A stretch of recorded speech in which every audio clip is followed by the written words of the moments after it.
तो नमस्कार दोस्तों, आप सभी का फिर से एक बार और स्वागत है हमारे यूट्यूब चैनल भोजपुरी पेज में। और मैं हूँ आप सबका दोस्त भाई अजित यादव।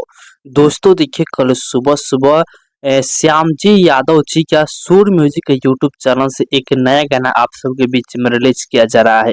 दोस्तों देखिए, इस गाने का नाम है पाक गइल अमावा। आप सभी से बता दें कि गाने को श्याम जी यादव जी गाए हैं और गाने को खुद ही श्याम जी यादव जी लिखे हुए हैं।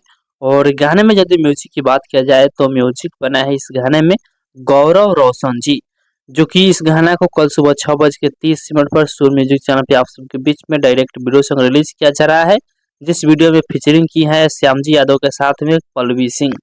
तो आप लोग कल सुबह तैयारी है इस गाने को सुनने के लिए। सुर म्यूजिक चैनल पे गाना बहुत ही जबरदस्त गाना होने वाला है। बाकी फिलहाल का ये अपडेट है, आप लोग इसके बारे में क्या करना चाहते हैं कमेंट बॉक्स में बताइएगा। और इसी के साथ हम इस वीडियो को समाप्त करते हैं। अभी तक इस वीडियो को लाइक नहीं किया तो लाइक कर दीजिए, और इस चैनल पर पहली बार आया है तो सब्सक्राइब भी कर लीजिएगा, क्योंकि इस चैनल पर भोजपुरी इंडस्ट्री का हर एक अपडेट सबसे पहले आप सभी को मिलेगा।